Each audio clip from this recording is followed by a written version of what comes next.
Selanjutnya ada hierarki visual. Buat perbedaan yang jelas antara heading, subheading, dan teks biasa.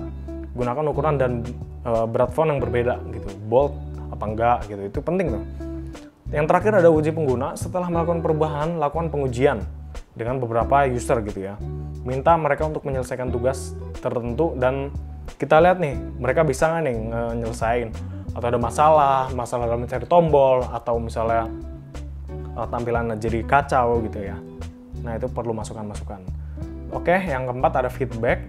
Nah, ini penting nih ya, karena itu dapat membantu user memahami hasil dari tindakan yang mereka lakukan. Gitu. Seperti yang saya bilang tadi, ya UI itu lebih ke visual, lebih ke estetika. Sedangkan UX gitu, user experience itu memastikan pengalamannya baik gitu. Pengalamannya oke.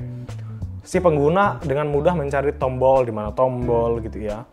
Dan kalau dipencet akan hasilnya apa gitu. Itu sesuai dengan kemauannya dia gitu. Nah, jadi dengan mendapatkan feedback kita jadi tahu nih, oh ternyata user itu kayak gini gitu. Nah, ini ada beberapa jenis feedback yang bisa diberikan kepada pengguna. Ini ada feedback visual ya.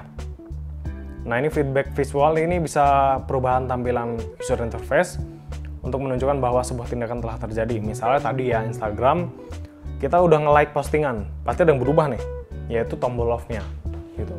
Atau ketika kita dapat notifikasi, nah nanti ada icon notifikasinya bakal berubah gitu. Jadi 1, 2, 3 mungkin jumlah notifikasi yang kita dapatkan dan semacamnya. Nah, ini ada auditory.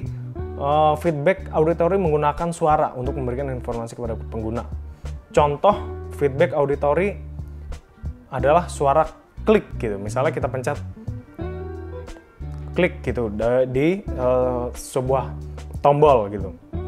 Misalnya klik pesan, tek, nanti ada bunyi ting tung gitu. Kalau di iPhone tuh ada biasanya habis install aplikasi, dia masukin Face ID gitu ya, nanti ada ting tung gitu. Nah, itu membuat kita, wah iya ya udah keinstall gitu. Itu enak banget sih, bagus. Ini membantu pengguna mendapatkan konfirmasi instan ya, gitu.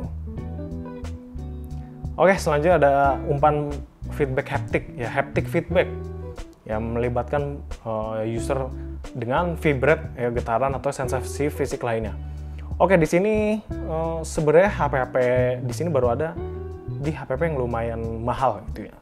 Ya contohnya kayak iPhone sama Samsung gitu. Sekarang saya lupa ya, Samsung sekarang tuh masih ada apa enggak. Cuman Samsung saya ini emang agak tua ya, Samsung Note 9 itu masih ada haptic feedbacknya. Atau kalau haptic feedback itu yang terakhir kalau nggak salah di iPhone 8 Plus ya. Sekarang tuh kayaknya pakai 3D Touch, namanya 3D Touch kalau nggak salah. Ya, karena kita tuh tahu gitu mana nih bagian layar mana yang lagi dipencet, terus ada feedbacknya kayak lagi mencet tombol gitu, seolah-olah mencet tombol gitu. Nah, itu memberikan apa ya, sensasi sentuhan gitu. Tapi biasanya kalau di PS tuh ada getaran ya gitu. Misalnya kita lagi main PS, setahu saya dulu PS2 ya terakhir.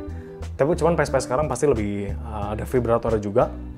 Jadi ketika main mobil balap gitu ya, F1, mobilnya kita udah geser ke kiri dan nabrak corner gitu ya. Nah, nanti sticknya bakal getar. Nah, itu menimbulkan rasa yang ya sensasi fisik gitu lah ya. Nah, ini contoh implementasi feedback balik yang efektif dalam produk digital. Nah, ini WhatsApp nih. Saat mengirim WhatsApp memberikan beberapa jenis feedback ya, kayak centang abu-abu menjadi biru gitu ya, dan semacamnya. Gitu. Nah, ini contohnya. Jadi misalnya kita mengirim pesan, jadi kita tahu nih pesannya itu udah sampai mana. Kalau misalnya centang 1, seperti yang kita tahu, itu belum kirim ke, kita udah ngirim, cuman belum sampai ke tujuan gitu. Kalau checklistnya 2, kita udah ngirim, dia udah nerima, tapi belum dibaca gitu.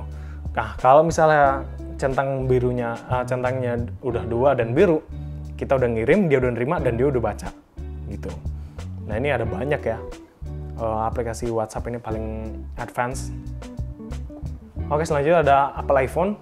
Nah, ketika mengetik di layar sentuh, iPhone memberikan umpan balik haptik dengan getaran halus setiap kali tombol tekan. Nah, kalau ini sebenarnya Android sekarang udah banyak ya, yang murah-murah juga ada gitu. Jadi ketika kita mengetik sebuah pesan, nanti ada kayak ada getarannya gitu, seolah-olah kita mengetik di keyboard.